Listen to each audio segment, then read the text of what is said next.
Құрметті оқырмандар, лайк, комментарий жазып қолдап кетіңіздер, ал ендеше бастайын. Мен Айшамын, 29-дамын. 3 жыл бұрын тұрмысқа шықтым. Бастапқыда бәрі керемет еді, арман күніне гүл әкеліп, түнде құшақтап ұйықтайтын. Қазір ол таңертең ерте шығып кетеді, кешке шаршап келеді де, телефонға үңіліп жата береді. Сөйлессек те, жұмыс туралы ғана. Мен үйде жалғызбын. Кейде күніміздің қалай осылай суып кеткенін түсінбеймін. Кеше кір жуып, ауыр себетті көтергенде белім шойырылып қалды. Түнде ұйықтай алмадым, ауырсынуы қатты. Таңертең Арманға айттым, ол дәрі іш, қоят деді де, жұмысына кетті. Мен төсекте жатып телефонды ақтардым да, көрші Ерболдың массаж жасайтынын есіме түсірдім. Ол үйінде шағын кабинет ашқан, кейде көршілер барады екен. Бұрын ешқашан бармаппын. Бірақ ауырсынуым шыдай алмайтын халге жетті. Кешке тұрдым да, жеңіл көйлек киіп, ішіме ештен кимей шықтым, үйде жалғыз едім ғой. Есікті қақтым. Ербол ашты, ұзын бойлы, тыныш жігіт күлімсіреп тұрды. Айша, қалайсыз? Белім қатты ауырып тұр, Ербол. Көмектесе аласың ба? Әрине, кіріңіз. Ішке кірдім. Бөлме жылы, хош иісті майдың иісі шығады. Диванға жат деп көрсетті. Мен бетімді төмен қаратып жаттым. Көйлегім тізеден сәл жоғары, бірақ ойламадым да. Ол қолын жылытып алып, белімнен бастады. Қатты, бірақ абайлап басады. Расында ауырсынуым бәсеңдеді. Бірақ бір түрлі сезім пайда болды. Қолдары белімнен сәл төмен сырғи бастағанда, денемде жылу жүгірді. Мен үндемедім. Массаж ғой дедім іштей. Төменірек ауырамы? Деді ол тыныш дауыспен. Иә. Сәл төменірек. Қолы бөксеме тигенде жүрегім соғып кетті. Бірақ ауырсынуы басылғаны сонша тоқтатпадым. Массаж ұзаққа созылды.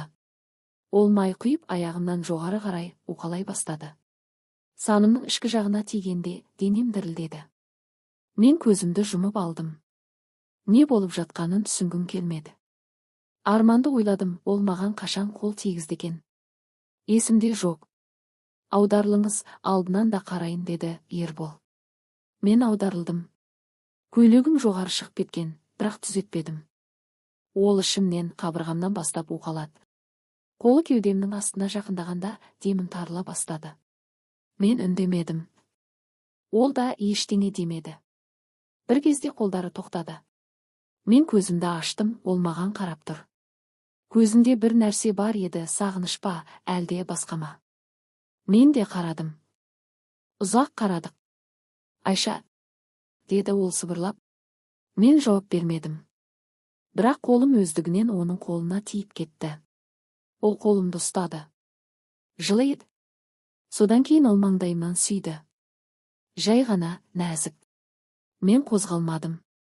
Ол мойнымнан, құлағымнан сүйді. Денем ерігендей болды.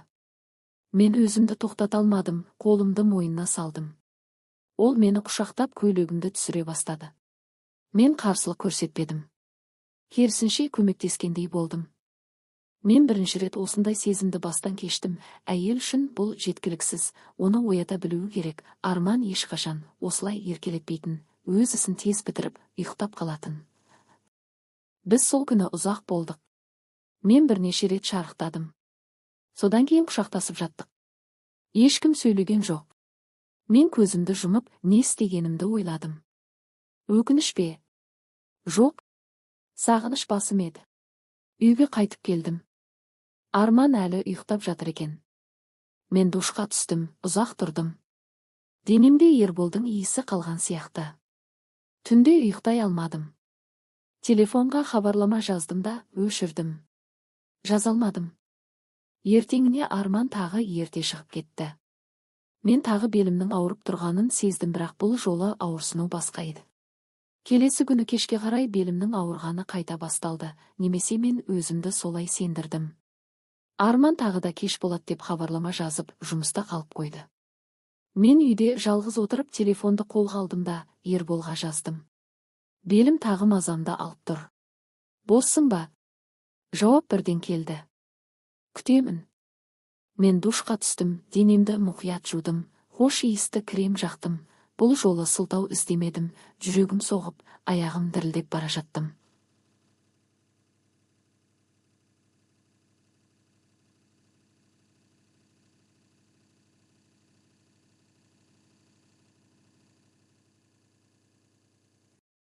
Есікті ашқан Ербол маған ұзақ қарады.